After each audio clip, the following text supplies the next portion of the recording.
আজকের গল্প ঈশিতা রহমান সানজিদা রচিত পরিযান। গল্প পাঠে আমি জয়ন্তী। সিমেন্টে আবৃত সোনালির খাতায় কলম চালাচ্ছে পরি। গতকাল থেকে এসেই সে লিখছে। চার দেওয়ালের ভিতর থেকে সে প্রয়োজন ব্যতীত একবারের জন্যও বের হয়নি। তার আর শায়েরের ভালোবাসার প্রতিটা মুহূর্ত তুলে ধরছে সে, যেমনটা সোনালি তার রাখালের প্রতি অনুভূতি তুলে ধরেছিল। পরি খাতাটায় কিছু লিখত না, যদি রূপালীর লেখা দেখত। সিরাজের প্রতি ভালোবাসা যে এখনো ওর রয়ে গেছে, যা দেখে ঘৃণা হলো পরির। তবুও তো ভালোবাসা। পৃথিবীর সবচেয়ে ঘৃণিত ব্যক্তিটাও কারো না কারো প্রিয়। তাকেও কোনো নারী নিঃসন্দেহে ভালোবাসে। রূপালী সিরাজকেও সে তালিকায় রেখেছে বলেই এখনো ভালোবাসে। তবে ভালোবাসা সত্ত্বেও রূপালী সিরাজকে শাস্তি দিয়েছে। রূপালী ওই খারাপ মানুষটাকে সত্যিই খুব ভালোবেসেছিল, কিন্তু কপালে ওর সুখ ছিল না। পরি বেশি কিছু লিখল না। তার লেখা শেষ করে বই খাতার মাঝে চাপা দিল খাতাটা। কালকে জমিদার বাড়ির আঙ্গিনায় আসতেই সবার পরিবর্তন চোখে পড়ল। তবে আফতাব আর আখিরকে সে দেখল না। বাড়িতে এসে সে জানতে পেরেছে চিঠিগুলো রূপালী ইচ্ছাকৃতভাবে লেখেনি, তাকে জোর করে লিখিয়েছে আখির। না হলে মালার ক্ষতি করে দেবে সে। পরি বুঝল যে শায়ের এসব বুঝতে পেরেই কোনো প্রতিক্রিয়া করেনি। পরি বুঝতে পারে না কেন এত মিথ্যার পর্দা চারিদিকে ছড়িয়ে আছে, কেন এই সুন্দর প্রকৃতিও সত্য বলে না। এসব ভাবতে লাগলো পরি। তবে বেশিক্ষণ স্থায়ী হলো না সে ভাবনা। মালার ডাকে বের হয়ে এলো সে। উঠোনে আসতেই বাকি সবাইকে একসাথে দেখতে পেল। ঠোঁটের কোণে হাসির রেখা টেনে এগিয়ে গেল, বলল, সব গুছিয়ে নিয়েছো সবাই? মালা নিজের হাতের ব্যাগটি মাটিতে রেখে বলে, সব গোছাইছি, আর দেরি করিস না পরি, চল যাই। পরি সবাইকে নিয়ে অন্দর পেরিয়ে বৈঠকে গেল, কিন্তু সেখানে পৌঁছতেই রক্ষীরা ওদের পথ আটকালো। পরি তাদের কিছু না বলে শান্ত দৃষ্টিতে তাকিয়ে রইল। পরি চাইছিল আফতাবের মুখোমুখি হতে, তাই ওরা অন্দরে ফিরে এলো। সারাদিন অন্দরের উঠোনে বসেই কাটিয়ে দিল সবাই। কুসুমের চোখে মুখে আতঙ্ক। সে বলে ওঠে, আফা, আমার ডর করতাছে, আপনার বাপে আমাকে যাইতে দিব না। তুই চুপ করে থাক কুসুম, আজকে ওই লোকটার সাথে আমার শেষ বোঝাপড়া।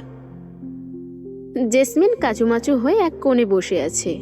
পরির সাথে সেও জমিদার বাড়ি ত্যাগের সিদ্ধান্ত নিয়েছে।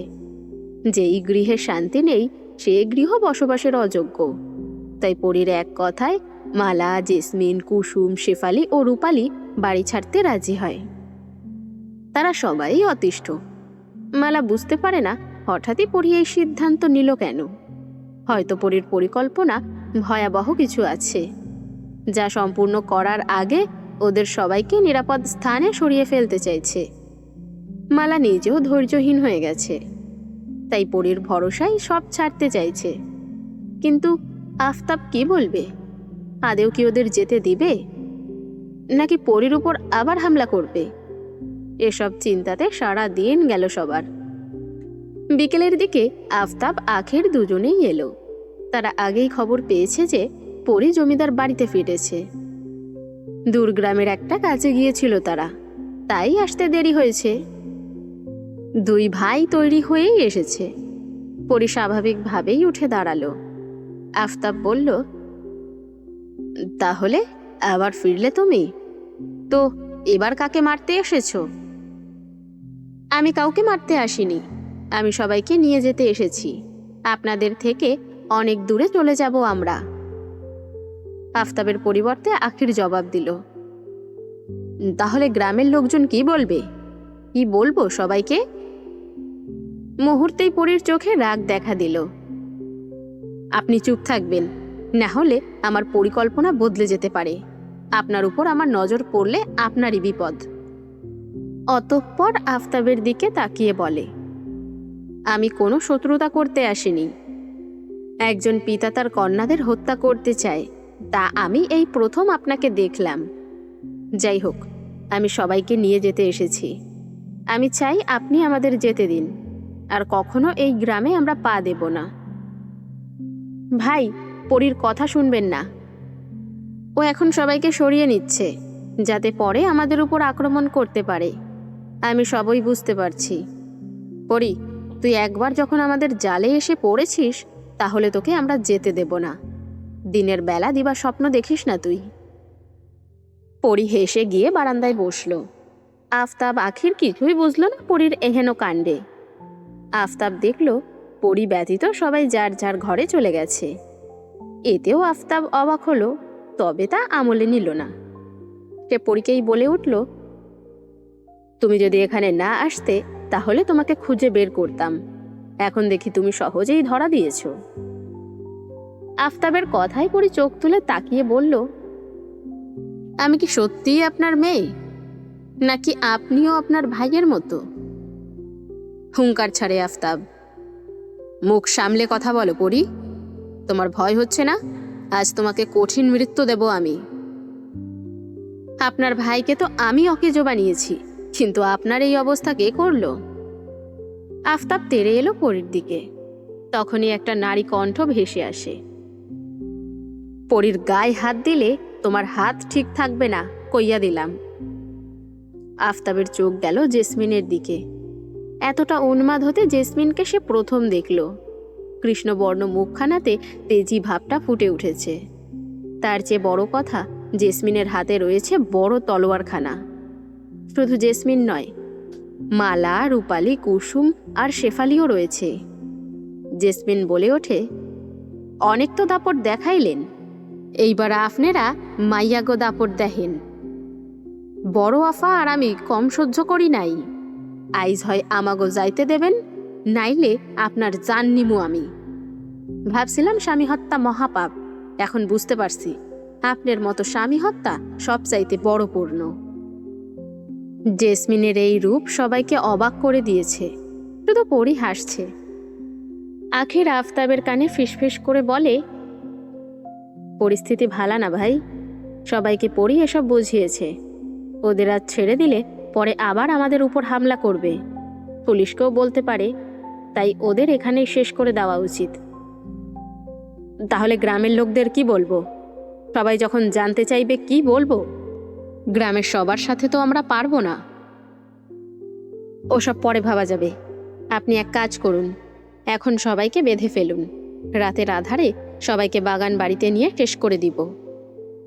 আফতাব সব রক্ষীদের ইশারা করতেই তারা প্রথমে পরীর দিকে এগোলো।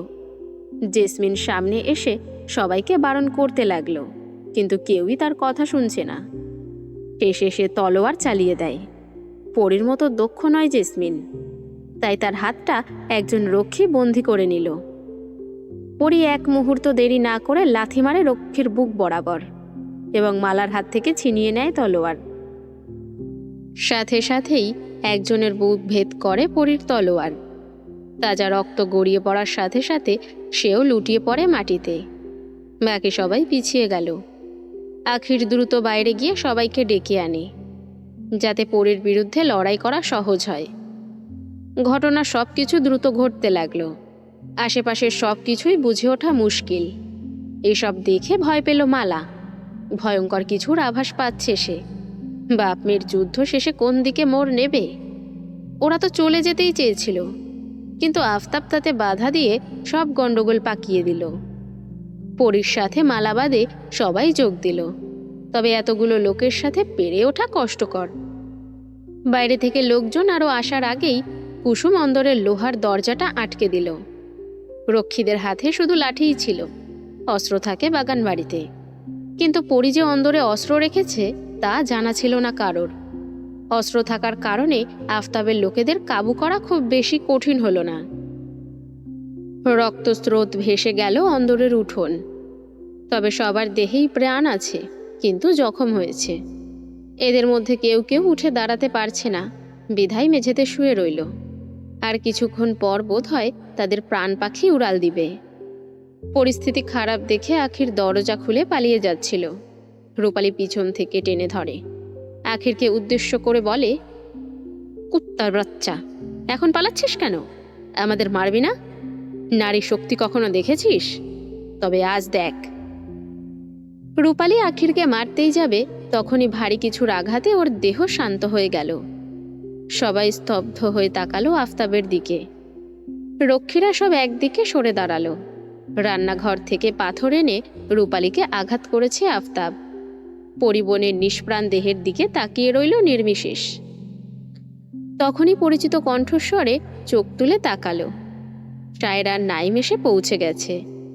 চোখাচোখি হলো শায়েরের সাথে পরীর, কিন্তু সে দৃষ্টিও সাথে সাথে স্থির হয়ে গেল। রূপালীর তলোয়ারখানা পরীর পিঠে ঢুকিয়ে দিয়েছে আখির, কিন্তু পরী নির্জীব। শান্ত দৃষ্টিতে সে তার স্বামীকে শেষ দেখা দেখে নিচ্ছে। শায়ের, পড়ে যান বলে চিৎকার দিয়ে এগিয়ে গেল। কারো ভাবনাতে আসেনি আখির পরীকে আঘাত করে বসবে। আফতাব কাউকেই হত্যা করার হুমকি দেয়নি। সবাইকে বাগান বাড়িতে নিয়ে শান্তভাবে হত্যা করে ওদের অঙ্গ প্রত্যঙ্গগুলো বিক্রি করে দিত। কিন্তু রূপালী আখিরকে মারতে গিয়েছিল, বিধায় এ কাজ করতে হলো তাকে। তবে আখির যে শেষমেশ পরীকে আঘাত করবে তা আফতাবও ভেবে বসেনি। পরীকে আঘাত করে আখিরও বেশিক্ষণ শ্বাস নিয়ে দাঁড়াতে পারল না। জেসমিনের আঘাতে খণ্ডিত হলো আখিরের দেহখানা। পরীকে আঘাত করার সাথে সাথেই জেসমিন আখিরের পিঠে তলোয়ার চালিয়ে দেয়, যার ফলে সেও মাটিতে লুটিয়ে পড়ে। পরী মাটিতে পড়ার আগেই শায়ের তাকে বাহুবন্ধনে আবদ্ধ করে। বেশিক্ষণ শায়েরকে দেখতে পারল না পরী, এমনকি কিছু বলতেও পারল না। কিন্তু ওই খোলা চোখ দুটো যেন অনেক কিছুই বলতে চাইছিল শায়েরকে। তা আর বলা হলো না। পরী শুধু একটা কথাই বলতে পেরেছিল, তা হলো, আমার পরিবারের দায়িত্ব আপনার হাতে দিয়ে গেলাম, আপনি সবাইকে রক্ষা করবেন। পরীকে বুকে জড়িয়ে ধরে শায়ের, খুব শক্ত করে ধরে। ওর চোখ থেকে জল গড়ায় না। তার অর্ধাঙ্গিনীকে জড়িয়ে ধরে সে যেন শান্তি অনুভব করে। কিন্তু আজকের পর থেকে এই শান্তি শায়ের আর পাবে না। সে আস্তে করেই বলে ওঠে, আমার দায়িত্ব কে নেবে ফরিজান? আপনিই না, আমি কিভাবে থাকবো? আরেকটু থেকে গেলে হতো না? শান্ত অন্দরের দেওয়ালে বাড়ি খাচ্ছে শায়েরের কথাগুলো। প্রিয়তমাকে সে অনেক কথাই বলছে, তার সাথে আর কটা দিন থাকার অনুরোধ করছে খুব করে। কিন্তু প্রকৃতি যে বড়ই নিষ্ঠুর। চোখের জলে যদি প্রিয় মানুষটা ফিরে আসতো, তাহলে পৃথিবীর কেউ সঙ্গীহীন হতো না। শায়েরের আসতে যে খুব দেরি হয়ে গেছে, না হলে পরীকে সে নিজের জীবনের বিনিময় হলেও রক্ষা করত। মুস্কান তার চোখের পানি আটকাতে পারেনি। শায়ের পরীর ভালোবাসার কাছে সে মাথা নত করে ফেলেছে। শায়েরের বলা প্রতিটা কথাই বেদনাদায়ক। নিজেকে তাই ধরে রাখা অসম্ভব। সে বেদনাত্মক কণ্ঠে বলে, পরী তাহলে জীবিত নেই? আর ওই খুনগুলো আপনি করেননি, তাহলে নিজের ঘাড়ে কেন সব দোষ নিলেন?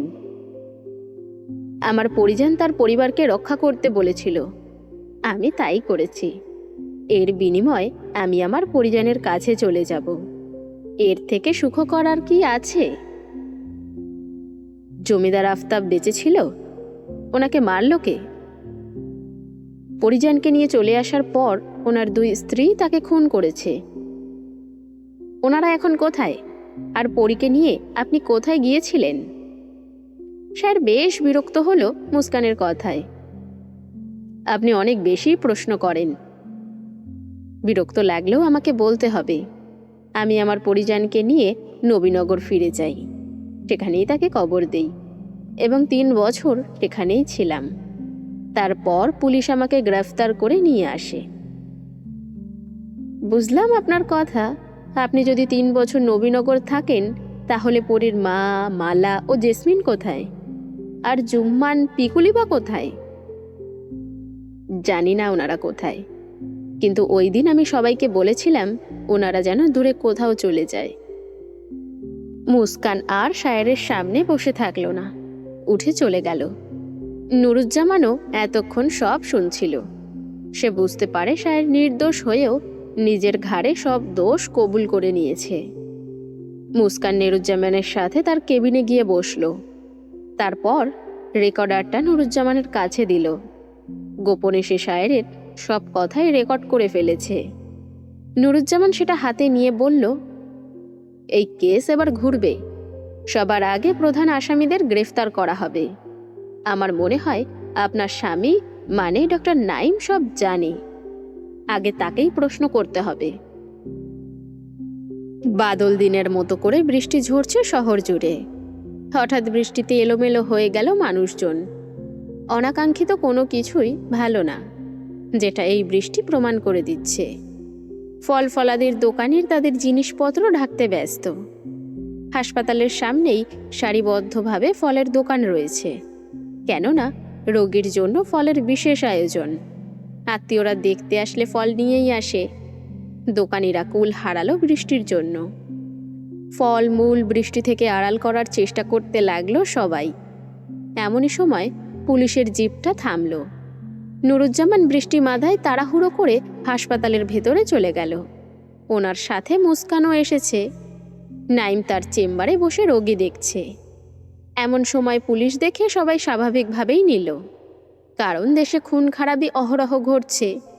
হাসপাতালে পুলিশের আসাটা স্বাভাবিক। নাইমের ডাক এলো। তাকে নুরুজ্জামান জরুরি তলব করেছেন। তবে এতে তার ভাবান্তর নেই। সামনের রোগীকে প্রেসক্রিপশন লিখে বিদায় করে দিয়ে নুরুজ্জামানকে ভেতরে ডাকে। নাইম হেসে তাকে বসার জন্য বলে। সাথে মুস্কানকে দেখে অবাক হলো না সে। নাইম বলল, আমি জানতাম আপনি আসবেন। কথাটা সে নুরুজ্জামানকে উদ্দেশ্য করেই বলে। নুরুজ্জামান কথার পিঠে জবাব দেয়, কিভাবে জানলেন যে আমি আসব? আমার মনে হয় আপনি যে জন্য এসেছেন সেই বিষয়ে কথা বলাই ভালো। নুরুজ্জামান ঝেড়ে কাশলেন। শেহরান শায়ের, যার ফাঁসি আগামীকাল রাত 11:45 হওয়ার কথা ছিল, কিন্তু আজ জানতে পারলাম যে খুনের দায় তাকে ফাঁসি দেওয়া হচ্ছে সেই খুনগুলো সে করেনি। আরেকটা বিষয় হচ্ছে, আপনি সবটাই জানতেন, তাহলে কেন বলেননি আমাদের? আর পরিও যে মারা গেছে সেটাও তো বলেননি কেন? আর কি কি লুকানো আছে সেটা আপনিই বলুন। নাইম এক পলক মুস্কানের দিকে তাকিয়ে আবারও নুরুজ্জামানের দিকে তাকালো। আজকে দেখছি আমাকে বাকিটুকু বলতে হবে। দেখুন, আমি চেয়েছিলাম শায়ের নিজের মুখেই সব বলুক। সে যে কতটুকু বলবে সেটাও আমি জানি। হ্যাঁ, আমি জানি শায়ের ওই খুনগুলো করেনি। পরীর 2 মা আর কাজের মেয়ে দুজনকে বাঁচানোর জন্য শায়ের নিজের ঘাড়ে দোষ নিয়েছে। পরী শায়েরের সম্পর্কে আপনি যতটুকু জানেন আমি তার থেকেও বেশি জানি। ওরা একে অপরের পরিপূরক। ভালোবাসার প্রতিযোগিতা সর্বক্ষণ দুজনের মধ্যেই চলে। তাই পরীর কথাটা শায়ের ফেলতে পারেনি, আর আমিও তাই চুপই ছিলাম। নুরুজ্জামান রুষ্টচিত্ত কণ্ঠে বলে, এতে আপনিও অন্যায় করেছেন, জানেন কি? তাহলে অন্যায় আমি করেছি। যদি আপনি শাস্তি দিতে চান তো পারেন। আপনি এটা বলুন যে পরীর 2 মা, ভাই আর কাজের মেয়ে দুটো এখন কোথায় আছে? আমি নিশ্চিত আপনি জানেন ওরা এখন কোথায়। মৃদু হাসে নাইম। স্যার বোধহয় জানতো যে এরকম প্রশ্নের মুখোমুখি আমাকে হতে হবে। সেজন্য ওদের দায়িত্বটা প্রথমে আমাকে দিলেও পরে সে নিজে ওদের সরিয়ে দেয় অন্য কোথাও। তবে এই মুহূর্তে আমি সত্যিই কিছু জানি না। মুস্কানকে সাথে করে নুরুজ্জামান আবার থানার উদ্দেশ্যে রওনা হলো। নাইমের কাছে আর কোনো প্রশ্ন আপাতত তার নেই। পরে মনে পড়লে আবারও আসা যাবে। ইতিমধ্যে শায়েরের ফাঁসি বাতিল হয়েও গিয়েছে। উপর মহলে শায়েরের বলা কথাগুলো রেকর্ড করে পাঠানো হয়েছে। আবারও নতুন করে তদন্তের নির্দেশ দিয়েছেন উপর থেকে। গাড়িতে বসে মুস্কান বলল, ওই হত্যাকাণ্ডের 3 বছর পর শায়েরকে গ্রেফতার করেন আপনারা, আর বাকি 3 বছর শায়ের কারাবন্দী হয়েছিল। তারপর ফাঁসির হুকুম আসে। হিসেবটা কেমন জানি অন্যরকম হয়ে গেল না? শায়েরকে ধরার পর 2 বছর ধরে ওর তদন্ত চলে। আইন এত সহজ নাকি? শায়েরের ফাঁসির দিন আরও আগেই নির্ধারিত হয়েছিল, কিন্তু শায়েরের ইচ্ছা অনুযায়ী কালকের দিন ঠিক করা হয়। শায়েরের ইচ্ছা অনুযায়ী? এটাই শায়েরের শেষ ইচ্ছে ছিল। আর মৃত্যুর আগে আসামিদের শেষ ইচ্ছা পূরণের নির্দেশ আদালত দিয়ে থাকে। শায়েরের ইচ্ছাটা অদ্ভুত ছিল, তবুও 1 বছর পিছিয়ে যায় ওর ফাঁসির। আর এখন ওর ফাঁসিই বাতিল। সময় বড়ই অদ্ভুত। সময়ের সাথে কেউ মৃত্যুর কোলে ঢলে পড়ে, তো কেউ বেঁচে যায়। থানায় এসে ওনারা দুজনে আবারও শায়েরের কাছে গিয়ে উপস্থিত হন। শায়ের এতক্ষণে টের পেয়ে গেছে যে মুস্কান সব সত্য বলে দিয়েছে। সে বলে উঠল, আপনি কাজটা ঠিক করলেন না। আপনিও কাজটা ঠিক করেননি। কেন নির্দোষ হয়েও দোষী হলেন? এখন আপনার এই খবর সারা দেশ জুড়ে ছড়িয়ে যাবে। এমনটা করবেন না। পৃথিবীর কেউ যেন এই খবর না জানে। শায়েরের কথায় বিস্মিত হলো মুস্কান। আপনি এখনো এসব বলছেন? আত্মত্যাগ করা যায়, কিন্তু আপনার মতো আত্মত্যাগ কজন করে সেটাই এবার বিশ্ব জানবে। বিশ্ব আমার আত্মত্যাগ দেখবে না, তারা দেখবে বিশ্বাসঘাতকতা। আপনি এই খবর কাগজে ছাপলে সবাই জেনে যাবে পরিজনের বাবা কাকার হিংস্রতার কথা। মেয়েরা তাদের বাবাকে বিশ্বাস করতে পারবে না, কাকা ভাইকেও অবিশ্বাস করবে, আশেপাশের কাউকেও ভরসা করবে না। তাহলে এসব গোপন থাকাই শ্রেয়।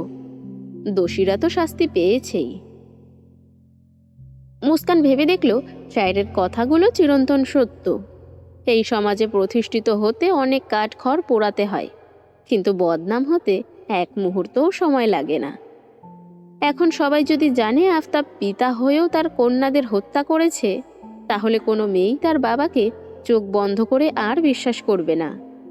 সব বাবা তো আফতাবের মতো হয় না। কিছু বাবা মেয়েকে রাজকন্যা করে রাখেন। শায়েরের কথায় ফের মুগ্ধ হলো মুস্কান। নুরুজ্জামান এবার শায়েরকে প্রশ্ন করল, তোমার শাশুড়ি এখন কোথায় আছে? কোথায় রেখে এসেছো তাদের? আমি জানি না তারা এখন কোথায় আছে, জানলেও বলতাম না। তুমি তো ওদের সরিয়ে দিয়েছিলে, এখন সত্য বলো। 3 বছর ধরে আমি জেলে বন্দী। আমি কিভাবে জানবো তারা কোথায় আছে? আমি তাদের সিলেটের গাড়িতে তুলে দিয়েছিলাম, কিন্তু বর্তমানে তারা কোথায় আছেন তা জানা নেই। আর আপনারা ওনাদের সারা পৃথিবী ওলটপালট করে খুঁজলেও পাবেন না। নুরুজ্জামানের রাগ হলো শায়েরের উপর। তিনি রাগে গজগজ করতে করতে চলে গেলেন। ওনার কাছে কোনো ছবি নেই যা দিয়ে বিজ্ঞাপন দিবেন, কারণ 3 বছর আগে শায়েরের শাশুড়ি শায়েরের নামে কেস লিখিয়ে উধাও হয়ে গেছেন। শায়েরকে ধরতেই 3 বছর লেগে গেছে। কোনো খোঁজ নিতে পারেননি নুরুজ্জামান। তখন শুধু শায়েরকে ধরার চিন্তাই ওনার মাথাতে ছিল। শায়ের যখন পুলিশের হাতে এলো, তখনই পরীর পরিবারের খোঁজ শুরু হলো। তাদের কোথাও খুঁজে পাওয়া যাচ্ছে না। নুরুজ্জামান ভেবেছিলেন শায়ের বুঝি সাক্ষীর অভাবে ছাড়া পেয়ে যাবে, কিন্তু শেষমেশ শায়ের নিজের মুখেই তার দোষ স্বীকার করে নেয়। কিন্তু এখন এই কেসের মোড় ঘুরে গেছে। অতি শীঘ্রই শায়ের ছাড়াও পেয়ে যাবে। শায়েরের মুখ থেকে আশানুরূপ আর কোনো উত্তর পাওয়া গেল না, আর না গেল নাইমের থেকে। নুরুজ্জামানের সন্দেহ শায়েরের উপর থেকেই গেল। সে শায়েরকে ছাড়ল না। যতক্ষণ না পর্যন্ত প্রত্যক্ষ আসামি ধরা পড়ছে, ততক্ষণ পর্যন্ত শায়েরকে কারাবন্দী হয়েই থাকতে হবে। কিন্তু মাস 2 যেতে না যেতেই উপর মহল থেকে চাপ দিচ্ছে শায়েরকে মুক্তি দেওয়ার। কেননা বিনা দোষে শায়ের 3 বছর জেলে থেকেছে, আর এখন তাকে আটকে রাখার কোনো মানেই হয় না। বাধ্য হয়েই শায়েরকে মুক্তি দেওয়া হলো। ছাড়া পেয়ে শায়ের সর্বপ্রথম নাইমের বাসায় গেল। নাইমও তার অপেক্ষাতেই ছিল। শোভনকে কোলে নিয়ে বসে আছে মুস্কান। এই ছোট্ট ছেলেটাকে আদর দিয়ে বড় করেছে সে। মা না হয়েও মায়ের আদর স্নেহ দিয়েছে।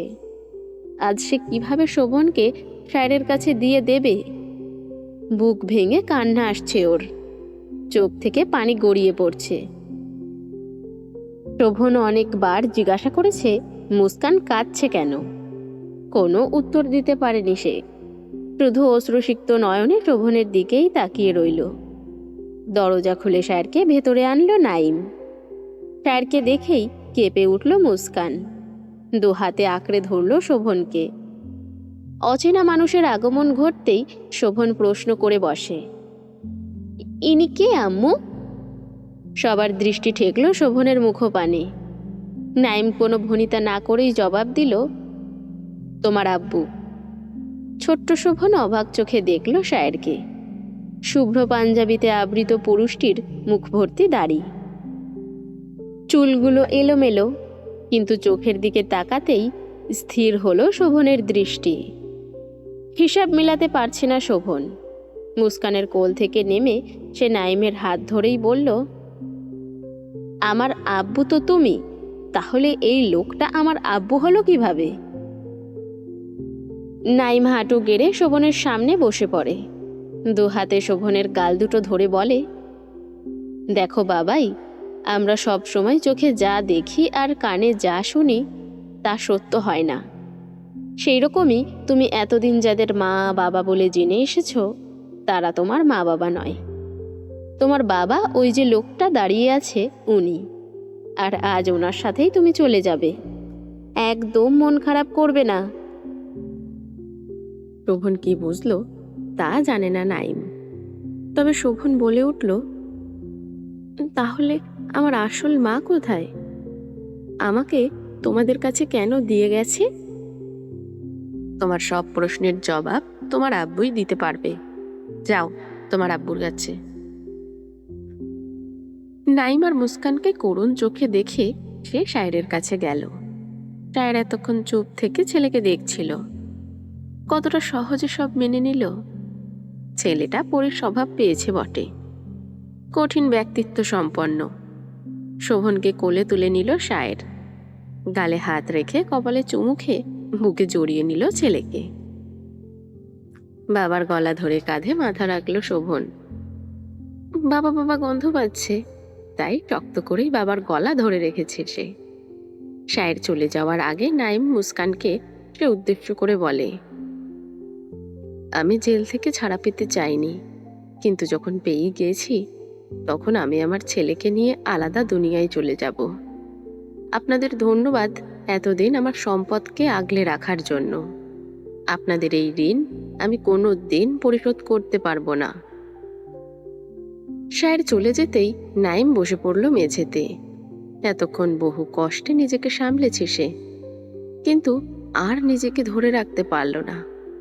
এতদিন যাকে নিজ সন্তানের স্থানে রেখেছিল তাকেই আজ দূরে সরিয়ে দিল। মুস্কান নাইমের পাশে বসে কাঁদতে লাগলো। মুস্কানের কষ্ট যেন একটু বেশিই হচ্ছে। নাইমে এক হাতে মুস্কানকে বুকে টেনে নিল।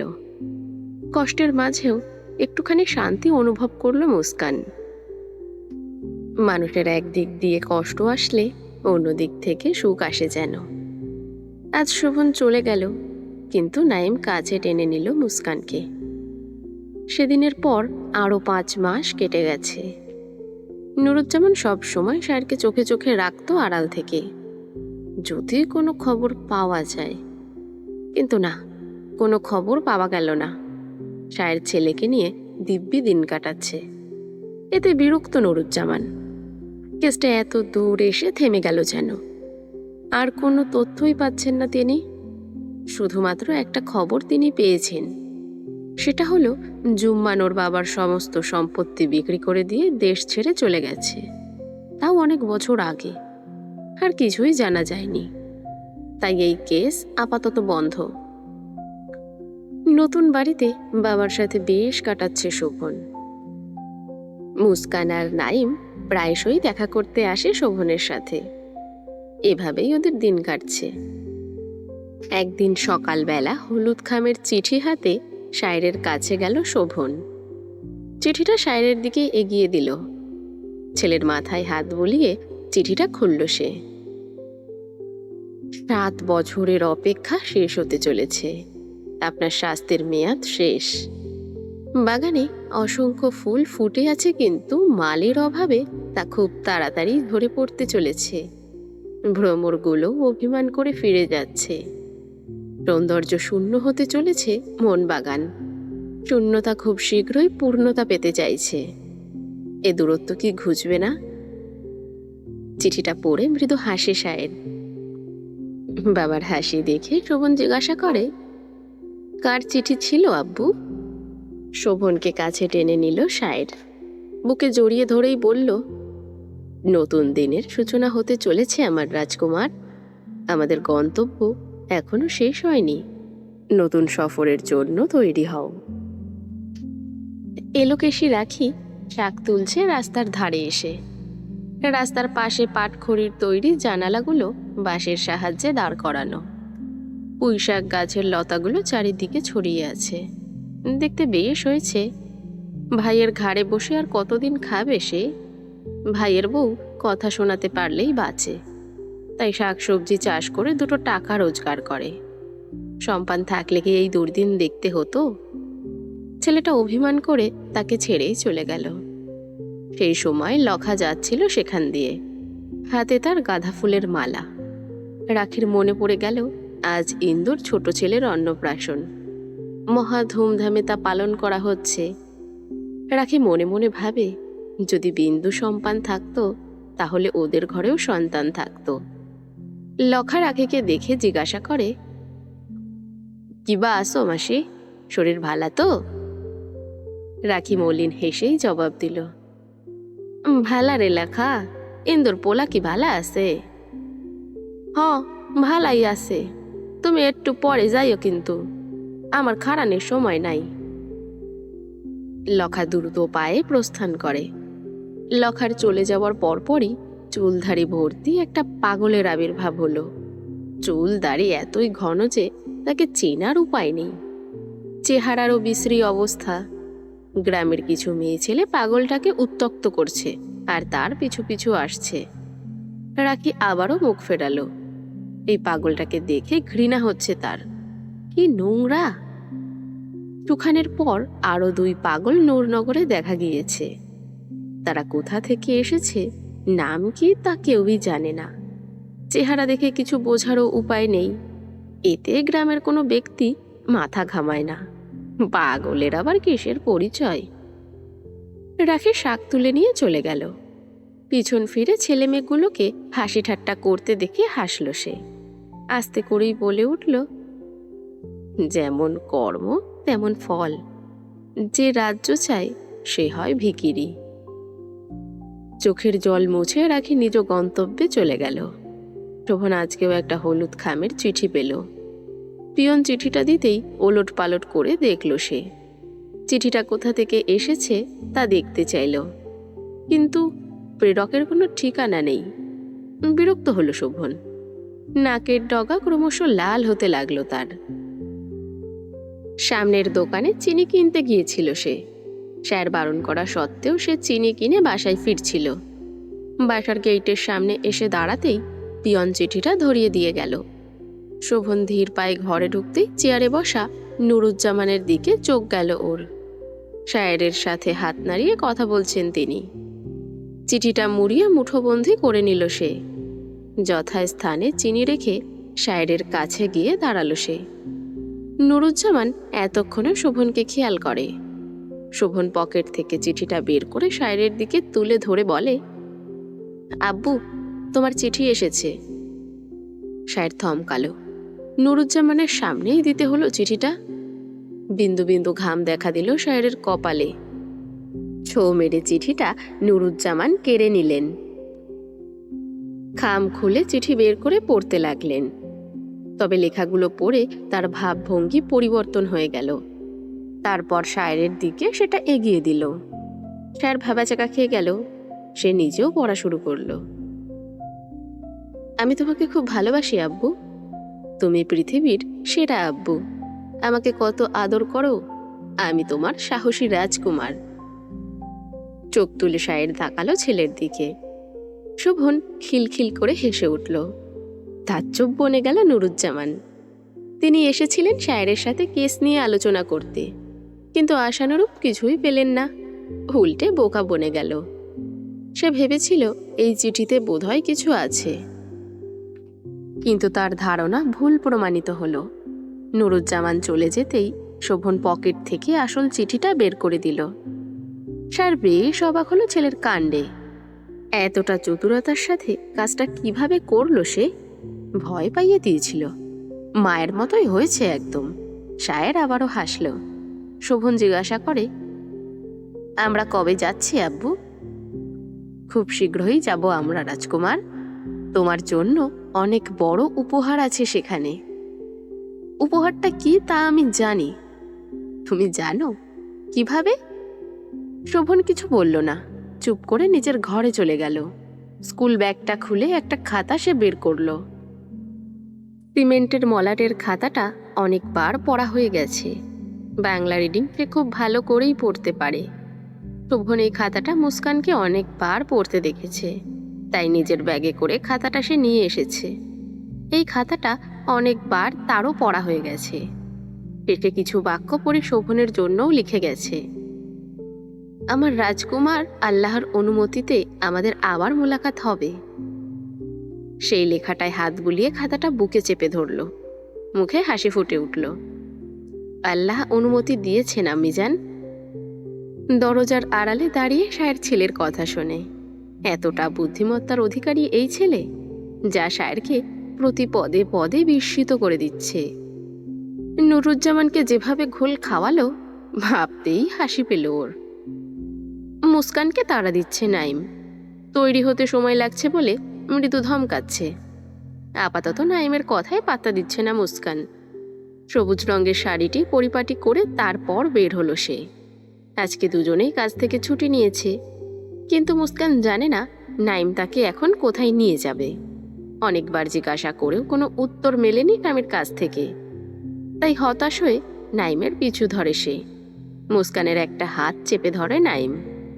এতে মৃদু হাসি ফুটে উঠল মুস্কানের ওষ্ঠা ধরে। নাইম রিকশা ডেকে তাতে উঠে পড়ে। মুস্কানের এতদিনে মনে হচ্ছে ওরা স্বামী স্ত্রী।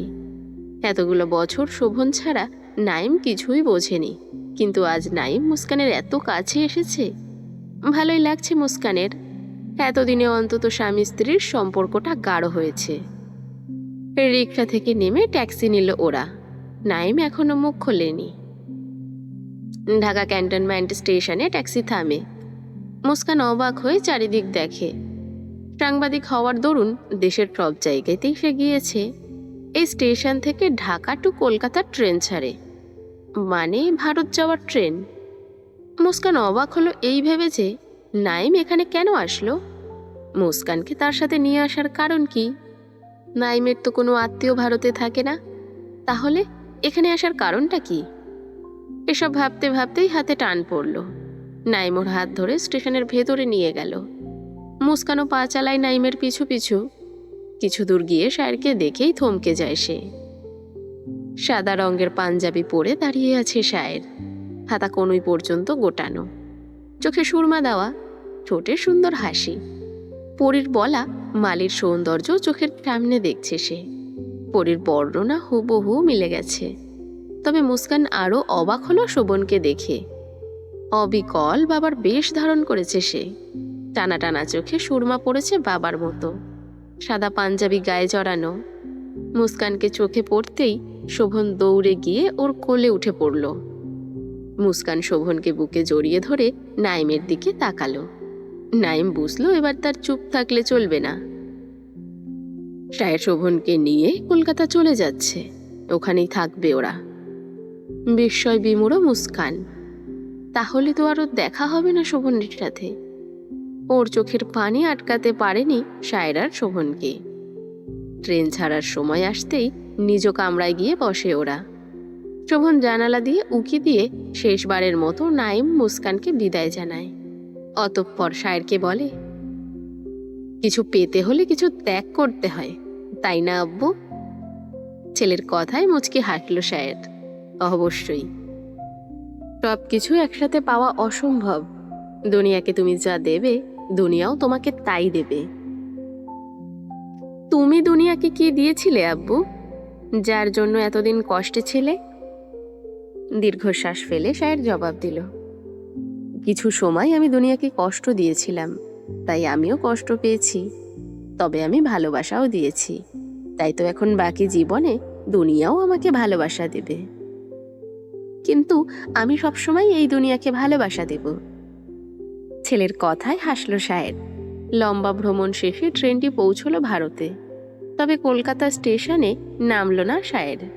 আবার নতুন গন্তব্য ধরল ট্রেনটি। এবার গিয়ে থামল জলপাইগুড়ি স্টেশনে। ব্যাগ থেকে গরম কাপড় বের করে দুজনেই পরে নিল। শীত শীত ভাবটা আরও এগুলি আস্তে আস্তে তীব্র হবে। যদিও এখন অনেক কম শীত করছে। স্টেশন থেকে নেমে দার্জিলিংয়ের বাস ধরে শায়ের। নিউ জলপাইগুড়ি থেকে দার্জিলিংয়ের কার্শিয়াং শহর 53 কিলোমিটার দূরের পথ। মধ্যপ্রহরের শেষের দিকে কার্শিয়াংয়ের বাসে ওঠে ওরা। বাকি রাতটুকু বাসেই কাটে বাবা ছেলের। পাহাড়ি রাস্তা, তার উপর প্রচণ্ড শীত। ছেলেকে বুকে জড়িয়ে ধরেছে শায়ের। গরম কাপড় পরা সত্ত্বেও উষ্ণতা দিতে চাইছে সে। শোভন পরম নিশ্চিন্তে ঘুমাচ্ছে বাবার বুকে। গন্তব্যে পৌঁছেও শোভনের ঘুম ভাঙল না। তখন ফজরের আজান পড়েছে। ছেলেকে কোলে তুলে নিয়ে আরেক হাতে ব্যাগ ধরে বাস থেকে নেমে পড়ল সে। গাড়ি নিয়ে হাজির হলো ছোট্ট একটা বাড়ির সামনে। ততক্ষণে শোভনের ঘুম ভেঙে গেছে। দরজায় টোকা দিতেই একটা যুবক এসে দরজা খুলে দিল। শোভনের কাছে সম্পূর্ণ অচেনা সেই যুবকের চেহারা। তবে যুবকটা যেন শায়েরকে চেনে, কারণ শায়ের হাসছে সামনের যুবককে দেখে। কিছু বুঝে ওঠার আগেই অচেনা পুরুষটি কোলে তুলে নিল শোভনকে। কিছু বলছে না শোভন, শুধু চেয়ে চেয়ে দেখছিল সবকিছু। ঘরের ভেতরে ঢুকতেই আরো কয়েকজন নতুন মুখের সম্মুখীন হলো সে। কাউকেই চিনতে পারছে না শোভন। এই ভোরবেলা কি তার জন্যই এই মানুষগুলো জেগেছিল? কিন্তু কেন? এরা কারা? এক মনেই এসব ভেবে চলেছে সে। বাবার দিকে তাকিয়ে দেখল ওর বাবাও অস্থির নয়নে আশেপাশে চোখ বোলাচ্ছে।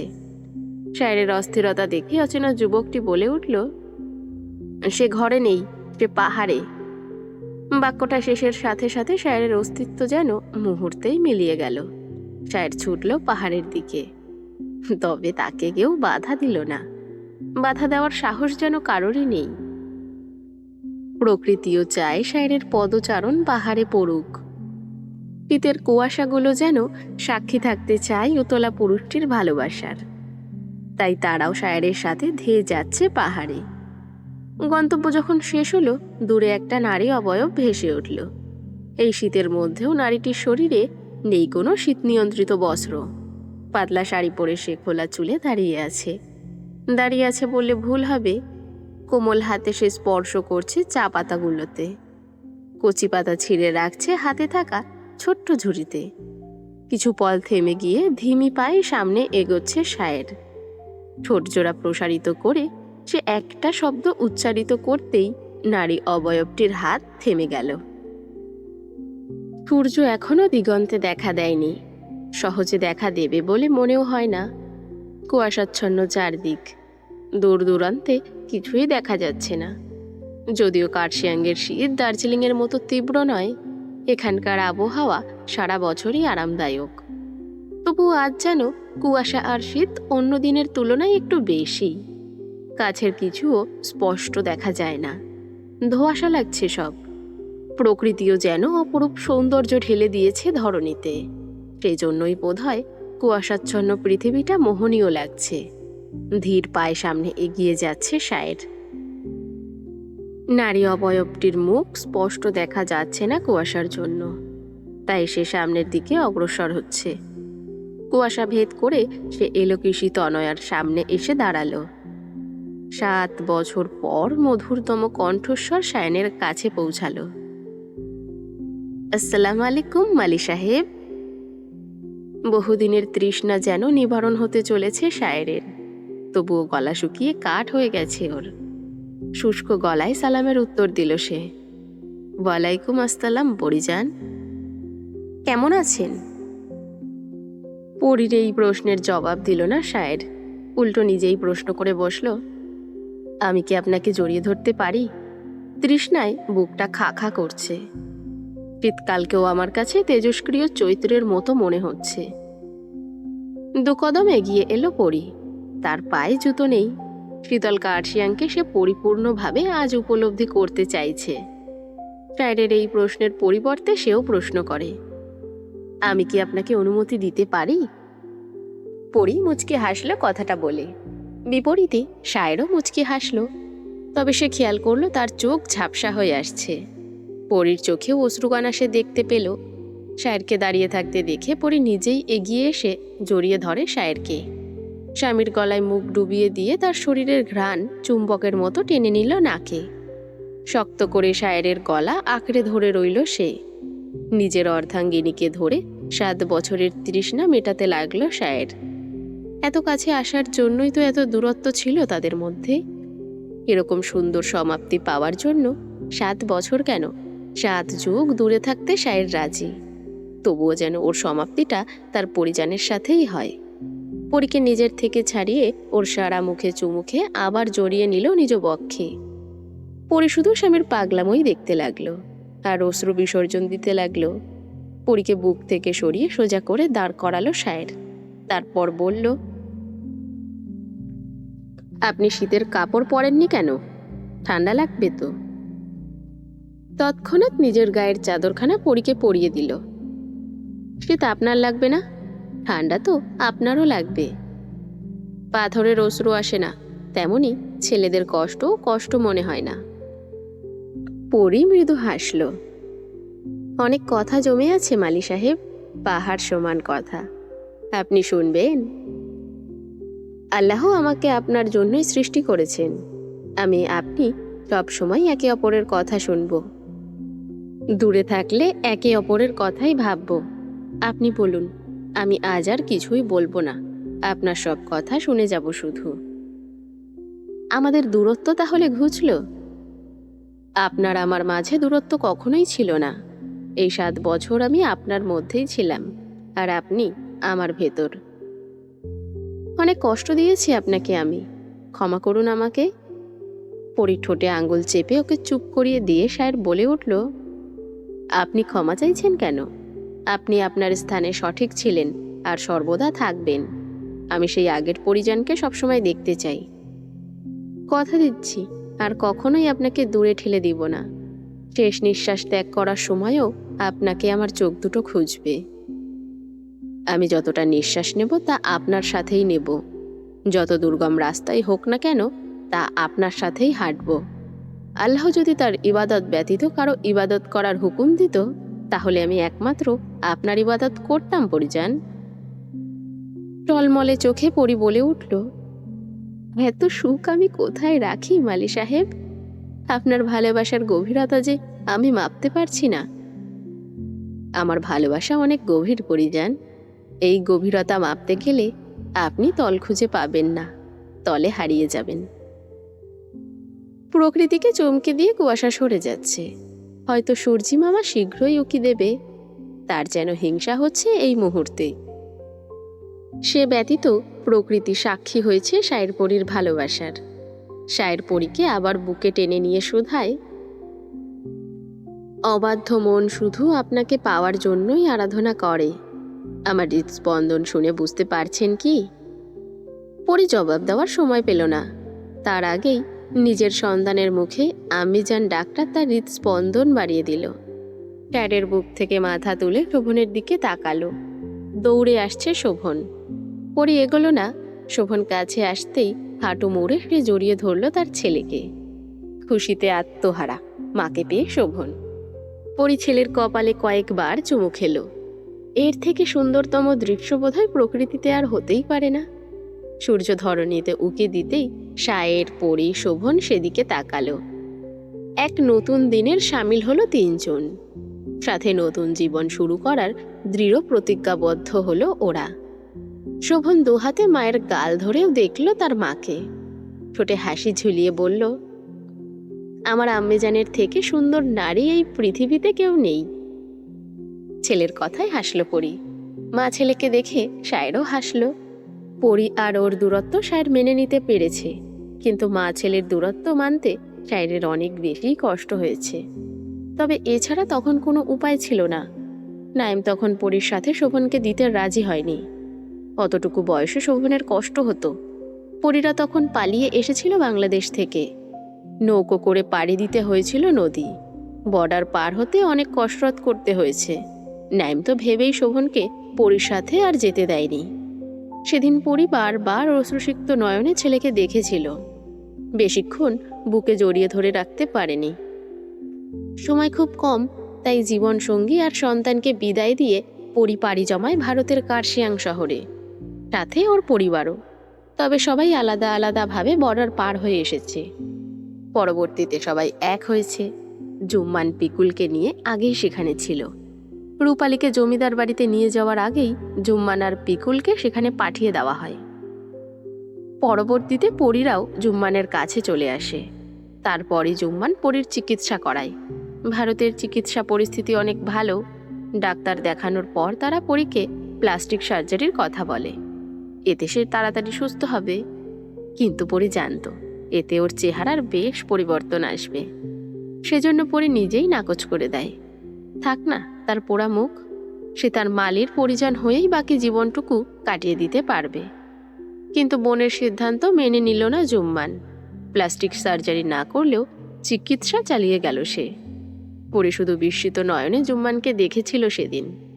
এই কি সেই ছোট্ট জুম্মান যাকে কোলে পিঠে করে বড় করেছে ও? সেই ছোট্ট জুম্মান আজ পরিপূর্ণ যুবকে পরিণত। সবার ভালোবাসায় পরীর চিকিৎসা বিফলে যায়নি, দ্রুতই সুস্থ হয়েছে পরী। আঁকাবাঁকা পাহাড়ি রাস্তা দিয়ে বাড়ির পথ ধরেছে পরী। তার এক হাত সাইডের হাত ধরে আছে, শোভন সাইডের কোলে। নতুন দিনের নতুন সূচনা। জীবনে সবকিছুই আজকে নতুন লাগছে পরীর কাছে। পথ পেরিয়ে বাড়িতে এসে পৌঁছলো ওরা। দরজা খুলল জুম্মান।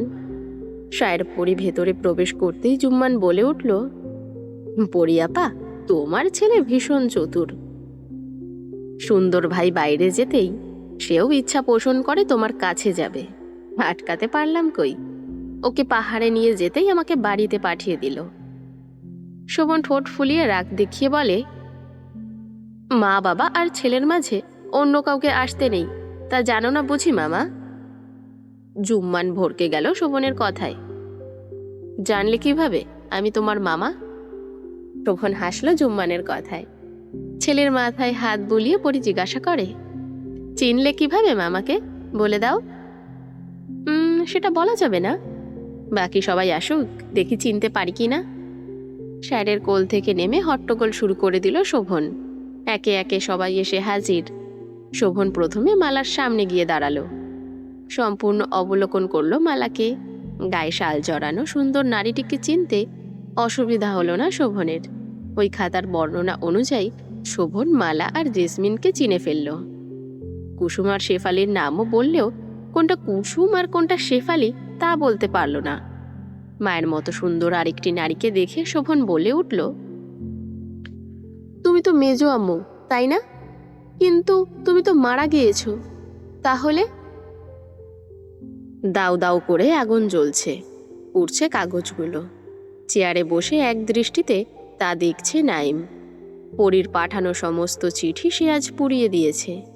আর কোনো বিন্দুমাত্র প্রমাণ সে রাখবে না। রুমি নাইমের পাশে বসেই বলল, আমি এখন সব সত্য জানতে চাই নাইম। এই চিঠিগুলো পড়ি আমার কাছে পাঠাতো, কিন্তু পরী আর শায়ের এতদিন আলাদা ছিল কেন? পরীর বাবা কাকাকে যদি শায়ের খুনি না করে থাকে, তাহলে কে করলো? পরী? দীর্ঘশ্বাস ফেলে নাইম। সে বলেছে পরীর বাবা আর কাকা মারা গেছে। মানে? এই বিষয়টা নিয়ে এত কিছু, আর তুই বলছিস ওনারা বেঁচে আছে? কিভাবে? তাহলে এত সব নাটকের প্রয়োজন ছিল কি? আর একটু হলেই তো শায়েরের ফাঁসি কার্যকর হয়ে যেত। নাইম হেসে উঠল। শায়েরকে এত বোকা মনে করিস তুই? তোর কি মনে হয় ছোট্ট ছেলেকে ফেলে পরী কি এত সহজেই জমিদার বাড়িতে চলে গেল? আর কতগুলো মানুষকে খুন করে চলে এলো? সব কিছুই কি এত সহজ? আর শায়েরকে কি পুলিশ গ্রেফতার করেছে? না, শায়ের নিজেই ধরা দিয়েছে। শহরে ফেরার পর সব বন্ধুরা এক প্রকার আলাদা হয়ে যায়। শেখরের বেইমানি করার জন্য প্রথমত শেখরের সাথেই সম্পর্ক বিচ্ছিন্ন করে সবাই।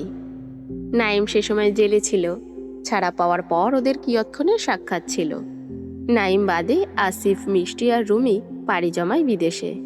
নাইমই একমাত্র দেশে রয়ে যায়। ডাক্তারি পড়া শেষ করে সেখানে বছর দুয়েক কাটিয়ে রুমি সিদ্ধান্ত নেয় বাংলাদেশে আসার। এসে নাইমের সাথে যোগাযোগ করে। তখন নাইম আর মুস্কানের সদ্য বিয়ে হয়েছে। পরি আর সায়রের ঘটনাটা তখন রুমি জানতে পারেনি। মুস্কানের কোলে ছোট্ট শোভনকে দেখে হতবাক রুমি। প্রশ্নের তীর ছুড়ে দেয় নাইমের দিকে। নাইম একে একে পরির সাথে ঘটে যাওয়া সবকিছুই বলে, শুধু এটা বলে না যে পরি কেন সায়রের থেকে আলাদা হলো, আর শোভনকেই বা কেন নাইম নিজের কাছে রেখেছে। এসব হাজারো প্রশ্ন থাকলেও উত্তর নাইম দেয়নি। সে শুধু রুমিকে বলেছিল যাতে ও পরির সাথে যোগাযোগ রাখে, কেননা পুলিশ কেসে একসময় নাইম নিজেও জড়িয়ে পড়তে পারে। কিন্তু রুমিকে কেউ সন্দেহ করবে না, এই জন্যই পরির পাঠানো সব চিঠি প্রথমে রুমির কাছে আসতো, আর রুমি সেই চিঠি পুনরায় লিখে তার নাইমের কাছে পাঠাতো। কোনোদিন যদি এই চিঠি পুলিশের হাতে পড়েও যায়, তবুও যেন হাতের লেখা শনাক্ত করতে না পারে। রুমি সামনে এলেও পরি যাতে কোনোভাবেই সকলের সামনে না আসে। শুধুমাত্র পরিকে আগলে রাখার জন্য সুরক্ষার জাল সব দিক দিয়েই বিছিয়ে দিয়েছে সায়ের, যাতে তার পরিজন সুরক্ষিত থাকে। সেজন্য সে নিজে পুলিশের হাতে ধরা দিয়েছে। আর আজ নাইম রুমির বাড়িতে এসেছে। পরির লেখা সব চিঠিগুলো রুমির কাছেই ছিল, সেগুলোই পুড়িয়ে ফেলতে এসেছে। সব চিঠি একসাথে জড়ো করে জ্বালিয়ে দিল সে। আর তখনই অনাকাঙ্ক্ষিত প্রশ্ন করে বসে রুমি, যা ওর অজানা। নাইমের কথাগুলো বেশ অবাক করে রুমিকে। হিসেবটা সে মেলাতে পারছে না কিছুতেই। যদি আফতাব আর রাখির জীবিত থাকেন, তাহলে ওনারা এখন কোথায়? রুমি এবার বেশ কঠোরভাবেই জিজ্ঞাসা করে, নাইম, এবার তো সত্যি বল, এত ধোঁয়াশায় রাখিস না। সোজা হয়ে বসে নাইম। তারপর অতীতের ঘটনা পুনরাবৃত্তি করতে থাকে। এই জমিদার আফতাব মোটেও সুবিধার লোক ছিলেন না, ভয়ঙ্কর লোক তিনি। পূর্বপুরুষদের সূত্র ধরেই ওনারা অত্যাচার চালিয়ে আসছে। আমি সব সময় ভাবতাম গ্রামের মানুষ এত ভয় পায় কেন ওই জমিদার মহলকে, কিন্তু এখন তা বেশ বুঝতে পারছি। মানুষের ভালো তিনি দেখতে পারতেন না। অত্যাচার করে অনেকের জমি জমা নিজের করেও নিয়েছেন। পুলিশ প্রধান ছিল ওনার হাতের মুঠোয়, যে জন্য তার কাজ আরও সহজলভ্য ছিল। নিজের মেয়েকে খুন পর্যন্ত করে, বাকি দুজনকে হত্যা করতে মরিয়া হয়ে ওঠে। কতটা বিকৃত মানসিকতার মানুষ! পরিরা 3 বোন আফতাবের বিপরীত, কিন্তু জুম্মানের প্রতি তার কোনো হিংস্রতা ছিল না। হয়তো ছেলে হয়ে জন্মই তার কারণ। পিকুলকে নিয়ে জুম্মান ভারতে পাড়ি জমায়। এ কথা আফতাবের কানে পৌঁছতে আরও ক্ষিপ্ত হন তিনি। পরির উপর তার রাগটা আরও বাড়তে থাকে। শহরে সে লোক পাঠায় পরির খোঁজে। সায়ের কানে সব খবর পৌঁছে যায়, কিন্তু সায়ের ঠান্ডা মাথার মানুষ। ঠান্ডা মাথায় সে 100 জনকে মেরে ফেললেও কেউ টের পাবে না। আফতাব কোনো বুদ্ধি না পেয়ে রূপালীকে ব্যবহার করে। পরি তখন জানত না যে পিকুলকে নিয়ে জুম্মার নিরুদ্দেশ। রূপালীর চিঠি হাতে পেয়ে পরি পাগল প্রায়। আমি, সায়ের কেউই তাকে আটকাতে পারছিলাম না। তারপর সায়ের আর আমি বুদ্ধি করলাম। আমরা ইচ্ছে করেই পরীকে জমিদার বাড়িতে পাঠালাম। আফতাব ভেবেছিল শিকার তার জালে ধরা পড়ে গেছে, কিন্তু সে নিজেই শিকার হয়ে গেছে তা জানতেও পারেনি। গভীর রাতে পরীকে তিনি হত্যা করার জন্য বাগান বাড়িতে নিয়ে যায়, কিন্তু সেখানে আগে থেকেই আমরা উপস্থিত ছিলাম। সায়ের শহর থেকে লোক ভাড়া করে এনেছিল, তাও আফতাবের অগোচরে। পরীকে পেয়ে আফতাবের মাথায় খুনের নেশা চাপে। সেই খুশিতে সে একটা ভুল পদক্ষেপ নিয়ে নিল। সেটার সুযোগ আমরা নেই। ওখানে আফতাব আর আখির গুরুতরভাবে আহত হয়। আফতাবের লোকজন তখন কম ছিল। মূলত আফতাব ভাবতে পারেনি সায়ের তার বিপক্ষে এভাবে রুখে দাঁড়াবে। কয়েকজন রক্ষীরা মারা যায়, কিন্তু বাকিগুলো প্রাণ নিয়ে ফিরে যায়। কিন্তু বিপত্তি তখনই ঘটে যখন আফতাবের পোষা পুলিশ সেখানে চলে আসে। কিন্তু বুদ্ধিমান সায়ের সব সামলে নেয়। সে পুলিশকে জানায় দুপক্ষের সংঘর্ষে আফতাব আর আখির আহত, তাদের দ্রুত চিকিৎসা করতে হবে। আর আমি যেহেতু ডাক্তার, তাই আমাকে চিকিৎসা করতে বলা হয়। শহর থেকে ওষুধ আনলাম আর ওখানেই ওনাদের চিকিৎসা করলাম। কিন্তু আফতাব আর আখিরের সুস্থতার জন্য আমি কোনো চিকিৎসা করিনি। আমি ওনাদের দিন দিন পাগল হওয়ার দিকে ঠেলে দিয়েছি। এমন ওষুধ দিয়েছি যাতে আস্তে আস্তে ওনাদের মস্তিষ্ক কাজ করা বন্ধ করে দেয়, আর ওনারা পাগল হয়ে যান। ওনাদের সম্পূর্ণ পাগল করতে আমাকে অনেক কসরত করতে হয়েছে। একসাথে সব ওষুধ প্রয়োগ করলে মৃত্যুর ঝুঁকি থাকে, তাই আস্তে আস্তে সব করতে হয়েছে। ওই মৃত রক্ষীগুলোকে কবর দেওয়া হয় বাগান বাড়িতে, এবং পরবর্তীতে পরীর মাকে দিয়ে শায়েরের বিরুদ্ধে কেস লেখাই, যাতে সবাই জানে শায়ের দোষী। পুলিশ শায়েরকে খুঁজবে, আর অন্য দিক দিয়ে পরীরা দেশ ছাড়বে। তখন এছাড়া কোনো উপায় ছিল না, কারণ যদি কোনো পর্যায়ে পুলিশ সত্য জেনে যায়, তাহলে পরীসহ সবাই বাংলাদেশে আটকে পড়বে। সবার সুন্দর ভবিষ্যতের কথা চিন্তা করে শায়ের নিজেকে বিপদের মধ্যে রেখে সবাইকে ভারতে পাঠিয়ে দেয়। সেদিন পরী আর শায়েরের চোখের ভাষার প্রত্যক্ষ সাক্ষী আমি ছিলাম। আমার সেদিন খুব কষ্ট হয়েছিল ওদেরকে এভাবে আলাদা হতে দেখে। তবু ওই মুহূর্তে কিছুই করার ছিল না। শোভনকে আমি নিয়ে যেতে দেইনি, কেননা ভারতে যাওয়ার পথটা ছিল দুর্গম। সবাইকে ভারতে পাঠিয়ে রয়ে গেলাম আমি, শায়ের আর শোভন। পুলিশ বাগান বাড়ির কবর খুঁড়ে কিছু লাশ পায়, এবং সেসব লাশের ময়নাতদন্ত করে জানা যায় যে ওখানে আফতাব, আখির, রূপালী সহ কয়েকজন রক্ষীদের লাশ। যেহেতু লাশগুলো কঙ্কাল ছিল, তাদের চেহারা বোঝার কোনো উপায় নেই। ময়নাতদন্তের রিপোর্টগুলো আমি নিজেই বদলে ফেলেছিলাম। এখানে আফতাবের পোষা পুলিশটাও আমাদের সাহায্য করেছিল। সে ভেবেছিল আমরা আখির আর আফতাবকে বাঁচানোর জন্য এত কিছু করছি, কিন্তু সে ভাবতেও পারেনি যে তার ভাবনা যেখানে শেষ হয়, শায়েরের ভাবনা সেখান থেকেই শুরু। উল্টে সে নিজেই বিপদে পড়ে গেল। তবে আমাদের সবচেয়ে বেশি সাহায্য করেছে গ্রামের লোকজন। সবাই না জানলেও কিছু কিছু লোক জানতো। তারা আগে যেমন চুপ ছিল, এখনও সেই রকম চুপ। পুলিশের কাছে কেউ মুখ খোলেনি। তারাও চেয়েছিল আফতাবের শাস্তি হোক। লম্বা শ্বাস নিল নাইম। রুমি মনোযোগ দিয়ে ওর কথাই শুনছিল। মনে মনে সে আরও কিছু প্রশ্ন গুছিয়ে রেখেছে। নাইমের কথা শেষ হতেই রুমি তার প্রশ্নের তীর ছুঁড়ে মারল। বুঝলাম, কিন্তু শোভনকে কেন মায়ের থেকে আলাদা রাখলি? পরে তো পরীর কাছে পাঠাতে পারতি। আর শায়ের এই পদক্ষেপ আরও আগেই নিতে পারত। এত দেরি করার কারণটা কি? নাইম এবার বেশ বিরক্ত হলো। গাধি একটা! অতটুকু ছেলেকে কিভাবে ভারতে পাঠাতাম? কোনো কারণ তো দেখাতেই হতো। বাবা মা ছাড়া একটা ছেলেকে ভারত নিয়ে যেতে হলে আবার না জানি পুলিশ কেসে পড়তে হতো। তাছাড়া ততদিনে শায়েরের পরিকল্পনায় শোভন এসে যুক্ত হয়। পরীর ইচ্ছে থাকা সত্ত্বেও ছেলেকে নিজের কাছে নিয়ে যেতে পারেনি। আর আমার দ্বিতীয় প্রশ্নের উত্তর, শায়ের কেন এত দেরি করলো, তাই তো? শায়ের ইচ্ছে করলে আফতাব আর আখিরকে আরও আগে সরিয়ে দিতে পারত, কিন্তু শায়েরের বিরুদ্ধে উপযুক্ত কিছু প্রমাণ ওই পুলিশটির কাছে ছিল। আফতাবও কম চালাক ছিল না। ওই প্রমাণের জন্য শায়ের চুপ করে থাকত। আর শায়েরের কাছেও আফতাবের বিরুদ্ধে প্রমাণ ছিল। এই কারণে শায়ের আর আফতাব দুজন দুজনকে মারার ইচ্ছে পোষণ করেও মারতে পারত না। ওই পুলিশের কাছে সব প্রমাণ আনা মুখের কথা ছিল না। সেজন্য ধীরে ধীরে সব করতে হয়েছে। সব কাজ শেষে শায়ের গোপনে ভারতে চলে যেতে পারত, কিন্তু তা হলো না। সব গোপনে থাকলে জমিদারের সব সম্পত্তি সরকারের হাতে চলে যেত। সেখানেই বিপদ বাধে। পরিকল্পনা পরিবর্তন হয় আবারও। 3 বছর পার হয়ে গেছে। তখন শায়ের ধরা দিল পুলিশের হাতে। তদন্তে সময় লাগলো প্রায় 2 বছর। শায়েরের ফাঁসির হুমুক দেওয়া হলো। শায়ের আবেদন করে তার ফাঁসির দিন 10 মাস পিছিয়ে দিল। শায়েরের শেষ ইচ্ছে পূরণ করল কোর্ট। ওই 10 মাসে জুম্মান ছেলে হিসেবে সব সম্পত্তি এসে বিক্রি করে আবারও চলে গেল। জুম্মান চলে যাওয়ার পর এগিয়ে গেল সময়। শায়েরের ফাঁসির দিন ঘনিয়ে আসছিল। আমি খুব ভয় পাচ্ছিলাম, কিন্তু শায়ের উল্টে আমাকে সাহস দিচ্ছিল। মাঝে মধ্যে শায়েরের সাথে ছদ্মবেশে দেখা করতাম।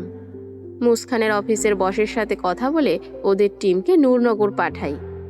সেখানেও আমার একজন লোক ছিল যে পরীর ওই খাতাটা মুসকানের নজরে আনে। তারপর বাকি সবাই মুসকান করে দেয়। আমার আর কিছু করা লাগে না। তারপরের ঘটনা তো তোর জানা। কথা বলার কোনো ভাষা খুঁজে পায় না রুমি। শায়েরের বুদ্ধির তারিফ করতে হয়। এত কিছু শুধুমাত্র পরীর জন্য? একটা মানুষ ঠিক কতটা ভালোবাসলে এত কিছু করতে পারে? নিজের জীবন সংকটে ফেলতে পারে, সায়েরকে না দেখলে হয়তো কোনোদিন জানতেই পারতো না। ভালোবাসা কাউকে পরিপূর্ণভাবে গড়তে পারে, আবার কাউকে সম্পূর্ণভাবে ভেঙে দেয়। এমন ভালোবাসা সৃষ্টি হওয়ার দরকার ছিল কি? রুমির কণ্ঠে প্রকাশ পাচ্ছে ব্যাকুলতা। যদি কোনো নারী দেখে একটা পুরুষ কোনো এক নারীর প্রতি ভীষণ আকৃষ্ট হয়ে আছে, তাহলে সেটা সে সহ্য করতে পারে না। রুমির কাছেও সেরকম মনে হচ্ছে। এমন ভালোবাসা তো সবার জীবনে আসে না। যদি মুস্কান জানতে পারে তাহলে কি হবে? মুস্কানের কথা ভেবেই রুমি জিজ্ঞাসা করে, আর মুস্কানের কি হবে? ওকে ঠকালি কেন? কে বলেছে আমি মুস্কানকে ঠকিয়েছি? সে আমার স্ত্রী, সব অধিকার আমি ওকে দেব। তাহলে তুই কেন পরীর জন্য এত কিছু করলি? সায়ের তো ভালোবেসে করেছে। তুই এখনো পরীকে ভালোবাসিস, তাই না? নাইম হাসল। সায়েরের মতো করে পরীকে কেউ ভালোবাসতে পারবে না রুমি। আমি যা করেছি তা সামান্য। আমি শত চেয়েও পরীকে পাবো না। হাসরেও পরী সায়ের দুজন দুজনকে চাইবে, আমি চাইলেও পাবো না। আমি তখন না হয় মুগ্ধ চোখে তা দেখে নিব। দিন শেষে আমার ভালোবাসা সুখে থাকুক তার ভালোবাসার মানুষের সাথে। এই গল্পে তোর মতো চরিত্র থাকা খুব কঠিন নাইম। ভালোবাসা কেউ ছাড়তে চায় না, আর তুই হাসি মুখে ছেড়ে দিলি। একটা গল্পে সব চরিত্রের সুখ লেখা অসম্ভব, এজন্যই আল্লাহ আমার চরিত্রে সুখ লেখেনি। তবে একজন দায়িত্ববান স্বামী হব। রুমির বাসা নির্বিঘ্নে ত্যাগ করে নাইম। সে আজ সব পিছুটান থেকে মুক্ত। সায়ের ভালো থাকুক পরীকে নিয়ে, বাকি জীবনটা ওদের আনন্দময় কাটুক। 7 বছরের কষ্ট না পাওয়ার তৃষ্ণা মিটুক। সায়েরের মতো ভালোবেসে কেউ আগলে রাখতে পারে না, আবার নাইমের মতো ভালোবেসে কেউ ত্যাগও করতে পারে না। ভালোবাসার এই দুটি রূপ ভীষণ ভয়ঙ্কর, কারণ ভালোবেসে আগলে রাখা যেমন কঠিন, তেমনই ভালোবাসার মানুষকে ত্যাগ করাও কঠিন। তবে পরীর সন্তান যে কিছু সময়ের জন্য নাইমকে পিতা হিসেবে জেনেছে, এটাই ওর কাছে অনেক। অর্ধাঙ্গিনী হিসেবে নাইবা হোক, এই জীবনে তাই নাইমের কোনো আর আফসোস নেই। সে নতুন করে মুস্কানের হাত ধরে অগ্রসর হতে চায়। সবশেষে বলা যায়, পৃথিবীর সকলের গন্তব্য একটাই, তা হলো প্রকৃত ভালোবাসা। শুভ্র রঙের শাড়িটি যেন পরীর দেহেই শোভা পায়। লাল পাড়ের সাদা রঙের শাড়ি পরে খাটের উপর পা ছড়িয়ে বসে আছে পরী। খাটের অপর প্রান্তে হেলান দিয়ে বসে আছে সায়ের। গভীর রাত তখন। ঘরের সবাই গভীর ঘুমে আচ্ছন্ন। শোভন মালা আর জেসমিনের কাছেই ঘুমিয়েছে। পরীর চোখে ঘুম নেই। একে অপরের দিকে নির্জীব দৃষ্টিতে তাকিয়ে আছে সায়ের আর পরী। ঘরের জানালাটা খোলা। টনশন করে ঠান্ডা বাতাস ঘরে এসে ঢুকছে। যদিও বাতাস সামান্য, শীতকাল বলেই বাতাসটা বেশ গায়ে লাগছে। শীত নিয়ন্ত্রণ বস্ত্র নেই দুজনের কারোর শরীরে। শীতটা যেন দুজনেই খুব করে উপভোগ করছে। পরী খেয়াল করলো তার কপোলদ্বয় এই ঠান্ডার ভেতরেও গরম হয়ে আসছে। পরে বুঝল এগুলো অশ্রুকণার গরম আভা। বেশ কিছুক্ষণ যাবৎ ধরেই অশ্রু বিসর্জন দিচ্ছে সে আর তার স্বামী, যেন এতে ভীষণ আনন্দ পাচ্ছে। পরীর খোলা ঘন চুলগুলো হালকা দুলছে। সেও দৃষ্টি নিবদ্ধ করেছে সায়েরের চোখে। অনেক সময় পার হওয়ার পর সায়ের মুখ খুলল। জানালাটা বন্ধ করে দেই, অনেক তো শীত উপভোগ করলেন, এর বেশি নিলে শরীর খারাপ করবে। এতদিন তো আমার শরীর খারাপই ছিল, আচানক ওষুধ মিলে গেল, আর খারাপ করবে না। সায়ের উঠে গিয়ে জানালা বন্ধ করে দিল।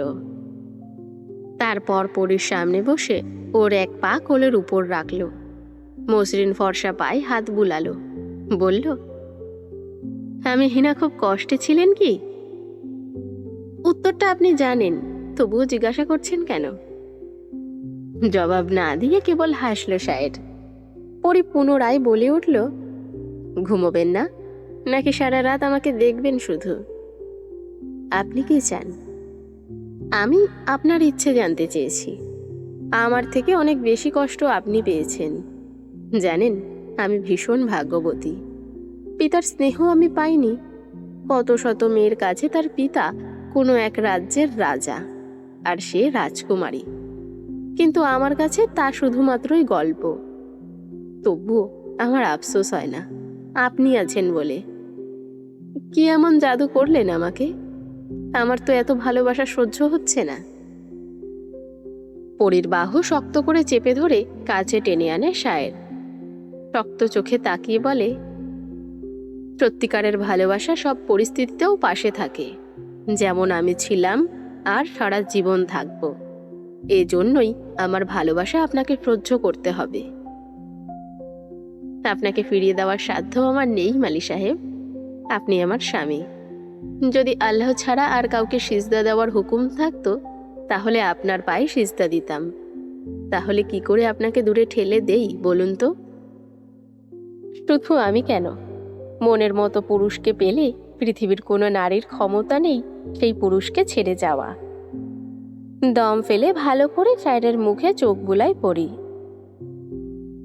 শখের শাড়িটি নারীরা ছাড়ে না, তাহলে শখের পুরুষকে ছাড়ে কিভাবে? শাড়ির মতোই শখের পুরুষটিকে গায়ে জড়িয়ে রাখি। শুনেছি সময়ের সাথে সাথে নাকি সব পাল্টে যায়, অভ্যাস, ভালো লাগা, এমনকি অপেক্ষার রঙও পাল্টে যায়। কিন্তু আমার তো কোনো কিছুই বদলায়নি। আমি আজও সেই পরিজানেই আসক্ত। তাহলে কি ভেবে নিব সত্যি ভালোবাসলে কিছু বদলায় না? জবাব না দিয়ে পরীর শরীর এলিয়ে দিল বিছানায়। শায়েরও এক মুহূর্ত দেরি না করে তার ভর ছেড়ে দিল পরিজানের শরীরে। তার পরিজানের গলায় মুখ গুজে দিয়ে শক্ত করে জড়িয়ে ধরল। পরি অনুভব করল 7 বছরে ফেলে আসা সেই অনুভূতির দল আবার ফিরে এসেছে। তার মালি সাহেবের প্রতিটি নিঃশ্বাস তাকে অতীত মনে করিয়ে দিচ্ছে। পরি আবারও সেই গরম আভা টের পাচ্ছে। তবে এই চোখের জল পরির নয়, স্বয়ং শায়েরের। পরীকে শক্ত করে সে জড়িয়ে ধরে বলে, আমি আপনাকে ভীষণ ভালোবাসি পরিজান। আমিও খুব ভালোবাসি।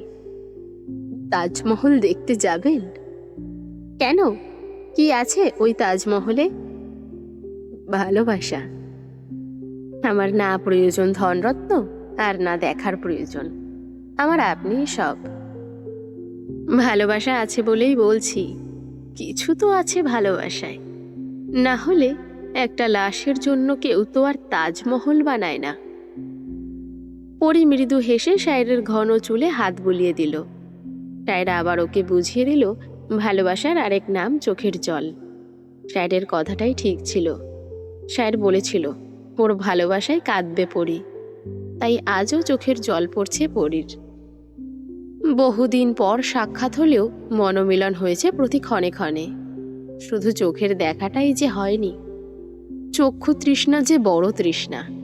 শায়ের বুকের যে সমুদ্র শুকিয়ে গিয়েছিল, আজ সে সমুদ্রে নোনা জল থই থই করছে। এই তো ভালোবাসা, শায়েরের পরিজানের ভালোবাসা। পরির তখন খুব ভালো লাগে যখন সে চোখের সামনে ছেলে আর স্বামীকে একসাথে আসতে দেখে। যা সে চেয়েছিল, একটা ছোট্ট সুন্দর সংসার, যা ভালোবাসায় ভরপুর। ছেলের মুখের আম্মিজান ডাকটা পরীকে ফের মাতৃত্বের অনুভূতির সাথেই সাক্ষাৎ করায়। তখন সে ছেলের গালে মাতৃস্নেহ দিয়ে তাকে কাছে টেনে নেয়, হেসে বলে, আমার রাজকুমার। শোভনও পাল্টা জবাব দেয়, আমি তোমার সিংহ শাবক আম্মিজান।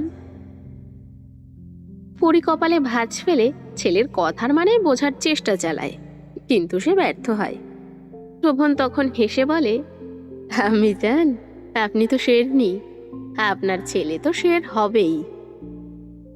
শোভনের মাথায় হাত বুলিয়ে দিয়ে হাসে পরি। পরি বোঝে তার অভিরূপ এই ছেলে। মা যেমন তেজি হিংস্র ছিল, ছেলেও ঠিক সেই রকম। রাতে যখন কোনো খারাপ স্বপ্নে পরির ঘুম ভাঙে, আগের মতোই শায়ের তখন পরীকে বুকে টেনে নেয়, আদরে ভুলিয়ে দেয় সমস্ত খারাপগুলো। অতীতের সমস্ত রশিগুলো ছিঁড়ে ফেলে দিয়ে ভবিষ্যতের রশি টেনে সামনে এগোয় দুজনে। কার্শিয়াঙ্গি এভাবেই কাটিয়ে দিচ্ছে পরি আর শায়ের।